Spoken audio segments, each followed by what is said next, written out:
pendidikan, kemudian tenaga kerja juga barangkali bisa masuk di sini programnya. Pengentasan kemiskinan itu mungkin bentuknya nanti BLT atau lain-lain. Yang kedua, infrastruktur dan pemerataan wilayah. Nah, infrastruktur ini juga bentuknya di daerah adalah apa? Adanya kewajiban dari pusat mengarahkan bahwa 25% dari total APBD, total belanja APBD haruslah berbentuk infrastruktur. Ini untuk mendukung arahan dari pusat, RKP dari pusat. Kemudian pemerataan wilayah itu bentuknya bagaimana saya belum tahu ya. Nomor 3, nilai tambah sektor real, industrialisasi dan kesempatan kerja. Nah ini artinya apa? Artinya daerah itu kalau membuat sesuatu kebijakan yang terkait dengan perdagangan, barangkali ekonomi, dia didorong untuk memberikan nilai tambah, khususnya di sektor real, industrialisasi dan kesempatan kerja. Apa ya bentuknya ya? Ya yang paling gampang nih pembukaan lapangan kerja baru. Ya. Ketahanan pangan, air, energi, dan lingkungan. Apa bentuknya di daerah kira-kira ya?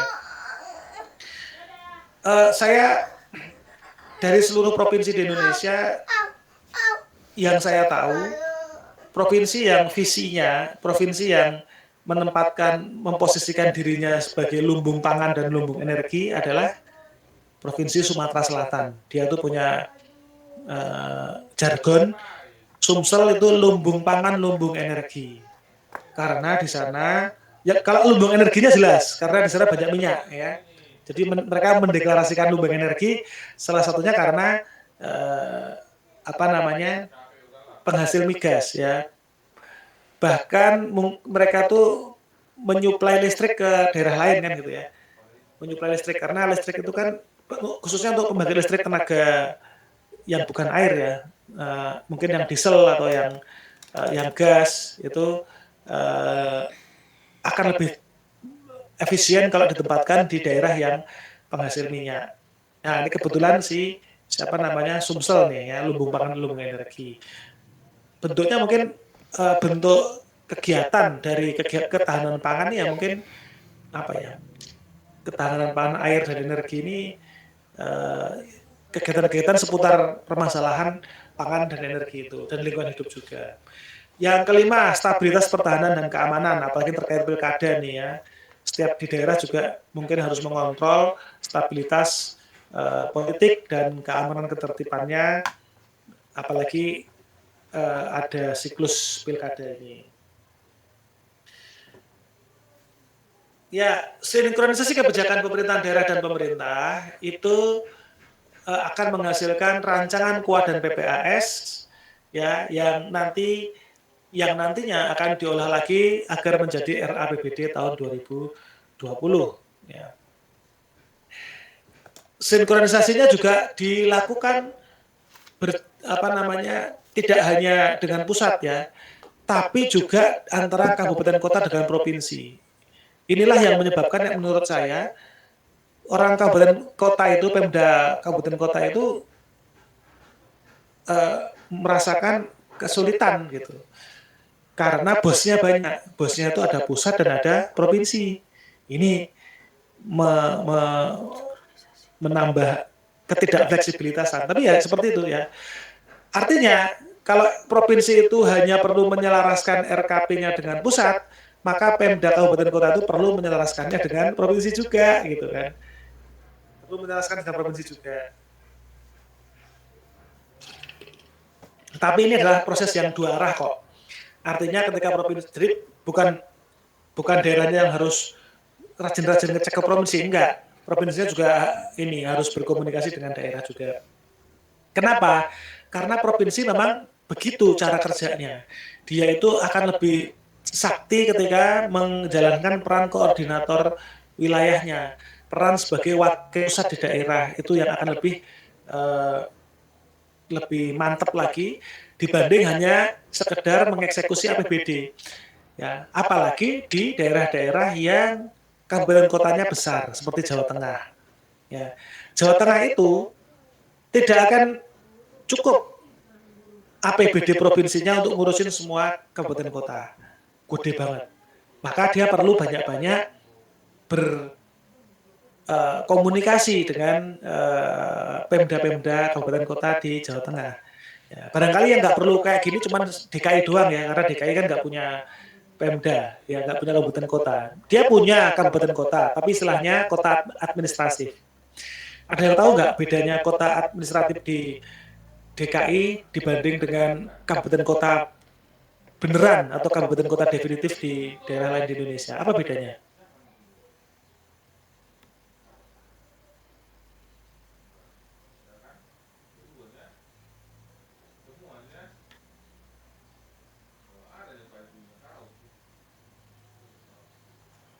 Ya, bedanya adalah ya Jakarta itu kan punya gubernur. Di bawah gubernur dia punya nggak wali kota Jakarta Pusat? Punya.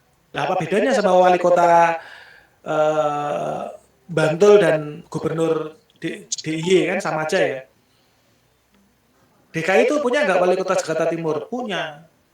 Wali kota eh, Jakarta Utara punya.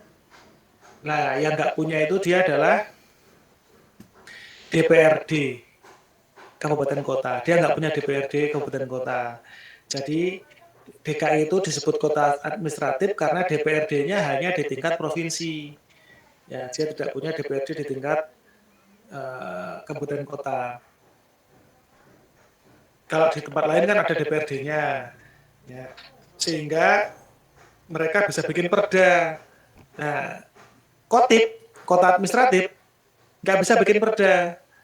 Kenapa? Lah bikin perda itu kan harus disepakati antara eksekutif dan legislatif. Kalau dia nggak punya legislatif, maka di DKI itu setiap perda itu pasti perda provinsi, nggak ada perda kabupaten kotanya.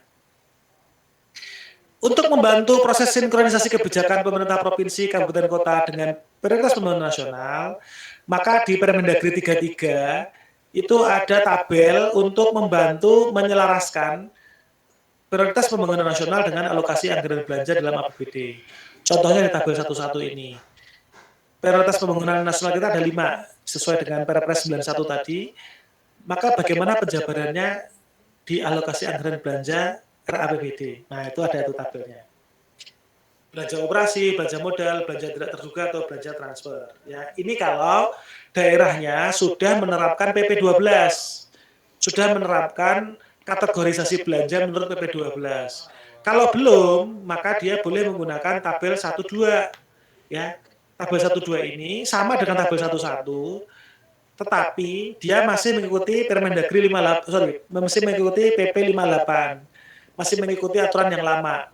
Ya, kategorisasi belanjanya cuma 2, langsung dan tidak langsung.